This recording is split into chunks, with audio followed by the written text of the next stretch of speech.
Welcome to Whole CEO with Lisa G. I'm the best-selling author of The Boss Weight Loss. I'm bringing you the top tips to be unstoppable. This is a once-in-a-lifetime opportunity to actually pull up a chair with today's top experts in mindset, weight loss, business, and more. Learn our top tips so that you can have more energy, be fit and resilient, feel unstoppable, unshakable, and unbreakable.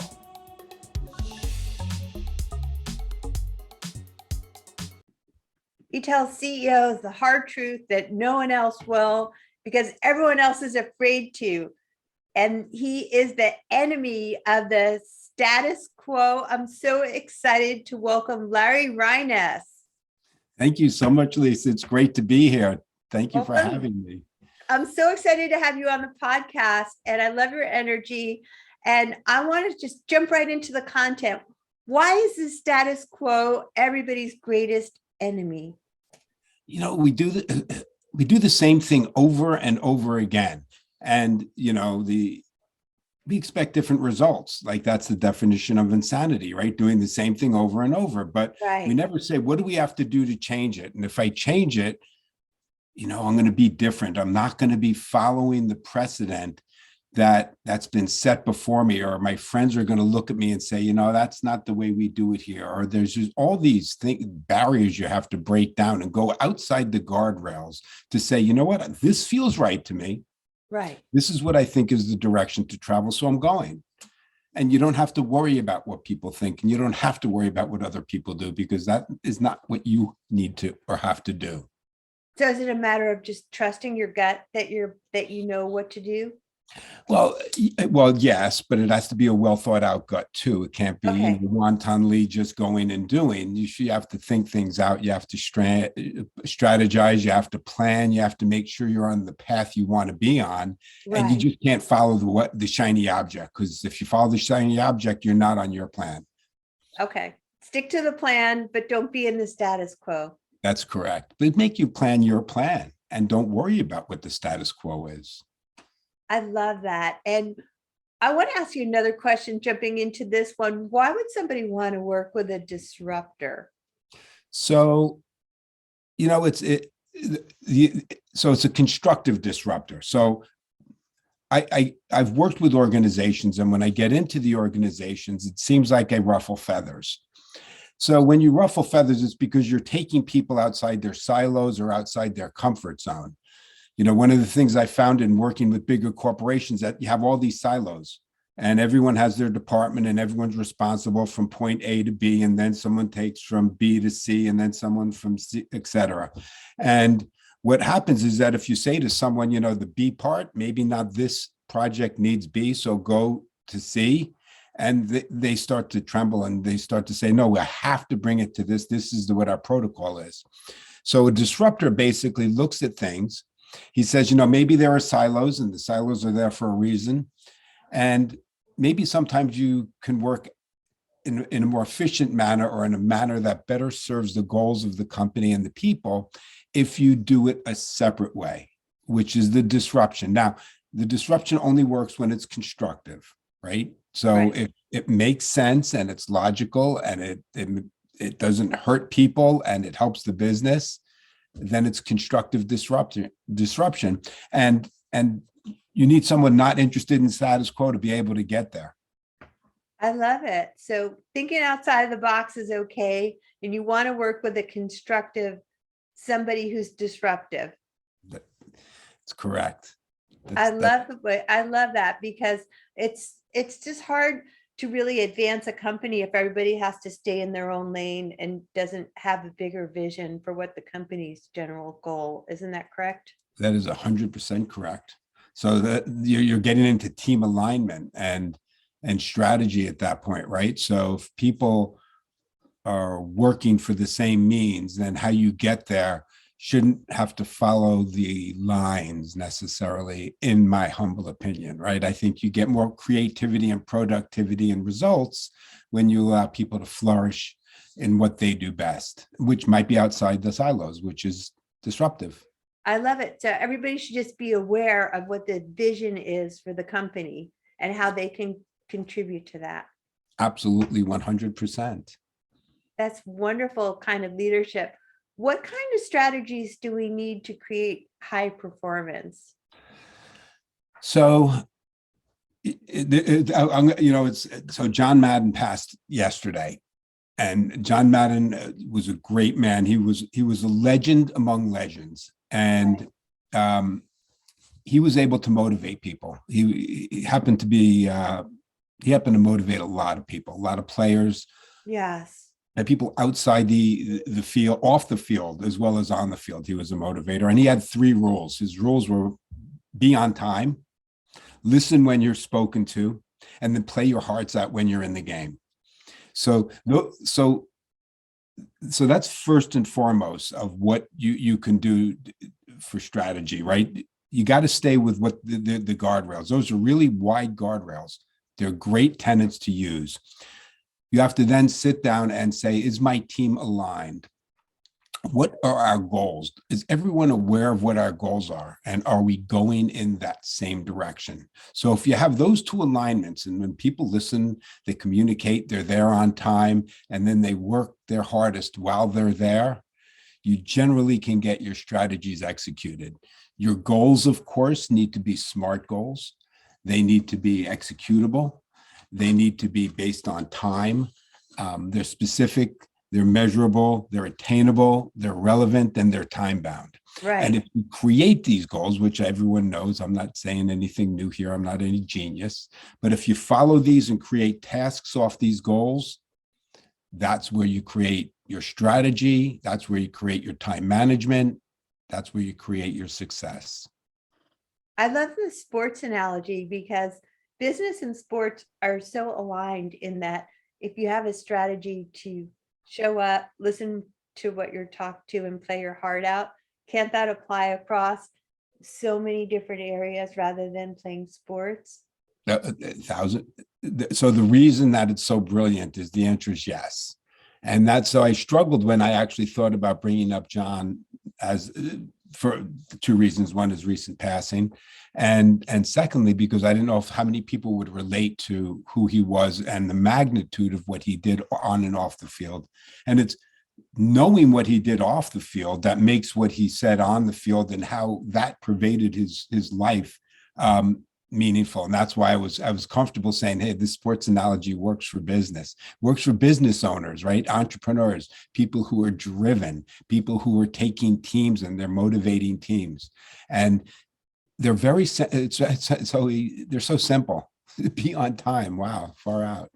That's something that's been a struggle for me to learn, but I really work on it. And I think, in honoring him, because I learned so much from Kobe, for example, about how he played with all of his heart. And obviously he was on time. He was like 5 hours early, practicing every day, and just his Mamba mentality.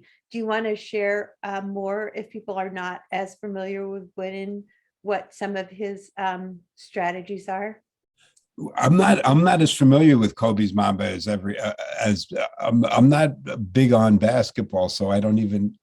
I'm talking more about Wooden, like just Madden. if you want to share more about him, anything else that we need to know. Well, I mean, so John motivated the NFL commissioners. Every commissioner since he was in the league has gone to John as a sounding board, as consigliere, to be able to go there and say, what does football need? And if you needed to know how to improve the game of football, if you were from the commissioner to the general manager, to the coaches, to the players, this man would speak to you and he would share from within what he knew about the game to make the game greater. And I understand he has the Madden football on PS4 or whatever, the video game. He didn't make millions off of that. That was not what he did. He didn't sign a great deal, but what he did do is he created an incredible legacy of what he represented when he was on the field and then when he was off the field. And I mean, recently he was being called by commissioners to say, what should we do? What is the best move for football to make given this scenario? No, Crazy, right? I love that you bring up sports because I honestly feel like people look for athletes to be really good performers in business, because when they have that kind of discipline and they have that kind of dedication and drive that they gave their whole life to sports, I think they can apply that to business too. I totally agree. And we could take the analogy a step further. I read there are a couple of great books. Angela Duckworth did the book Grit, and I love that. That's it's a great book. right. So just amazing. It should be a great read for anybody that wants to understand why people super excel, and the difference between, what motivates and what makes someone go a step further. Right. And then I mixed that with David Epstein's book I just read, Sports Gene. And the whole question was, what makes an athlete super amazing? Is it the genes? Is it in the genes? Or is it, where is it, nature, or is it nurture? And he takes you through a whole trip about nature versus nurture, and how it is actually a combination of both. Probably it's not, I don't hope that I don't ruin the ending for you, but he gives so many examples of people who have the raw talent, but you have to take that and you have to use it. And that's the same thing with grit. And that's the same thing in business. Just because you have the talent to make a product, you have to go through the process of doing it, right? Absolutely. Hard work beats talent when talent fails to work hard was Kevin Durant's famous saying, right? And my God, how just because you can create a great product, that doesn't mean you're going to be great at it. It's not going to be a great product unless you do everything else right. You have to work hard too. Like a lot of hard work. Otherwise, you're going to get trashed by your competition. I'm just so glad you brought up grit, because I've been through a lot as an entrepreneur. And when this whole pandemic hit, it wasn't any different. It was just, I created this podcast because I want to help people to have grit, resilience, bounce back, be unstoppable, and just whatever's happening in your life right now, I want you to just keep going. So do you have any final notes for our audience on how they can succeed with grit, resilience, and being unstoppable?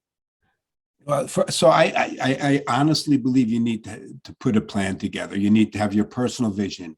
If you're a business owner, you need your company vision. If you're the C-level executive, you have to make sure that your business has a company vision. It's not copied from someone else. It comes from your own DNA, from your own heart, so that you know exactly what you're putting forward. Then you have to create your plans. You have to create your SMART goals. You have to make your plans, and then you have to task yourself to succeed. And it takes grit and it takes resilience, and you fail. And guess what? Failing's fine if you fail forward. If you don't fail, then you're not trying hard enough. And that is your resilience. That is your grit. And yeah, you need to be able to take whatever you've created, whatever you want to create, you need to be able to plan it out, literally by writing it down. It's the biggest thing I have, is that a plan that's in your head is a dream. And if it's written down, it's real. And that's when you can action item on it, right? Just to say that you have this, it doesn't do it as much as writing it and then putting it into action. So yeah, it takes all of that to be able to move yourself forward, to move your business forward, to move your personal life forward. Right. Whatever your initiative is, it's almost all the same, whether it's sports, business, or your personal life. I love it. It's a plan. You have to have a vision. You have to have plan. You have to have resilience. You have to have grit. And it has to be a written plan. Everything has to be written down. Such a wonderful note to leave our audience on. Where can they find you? So they can find me, I'm on LinkedIn, Larry Reines, and I have a website. It's www.aaron, Aaron-Meyer, Meyer.com. And on that website, I happen to have a program that people could look at. It's called Flow and Grow. And it basically outlines where you are and where you need to go and how you can use strategy to help you get there. So that's like my paramount mission, is to help people get to where they want to go. Well, I'm going to be looking at that. What a wonderful time to inspire our audience to flow and grow and have a plan, have it written down, and a strategy that you can help them with to get there. Fantastic. Well, thank you for being a wonderful guest, Larry. I totally appreciate the time together, and I want to wish everyone here a happy new year, and they should have a healthy 2022. And we're going to turn the corner, and we're going to say there's more to come next year, and let's make it happen. Wonderful. Thanks for coming to Whole CEO with Lisa G. After over 20 years helping people lose weight and get fit, I'm so excited to announce that I found the missing link with my coaching. Message me if you want to learn how to look better, feel better, and go faster with a master. Lisa G at lisagfit.com.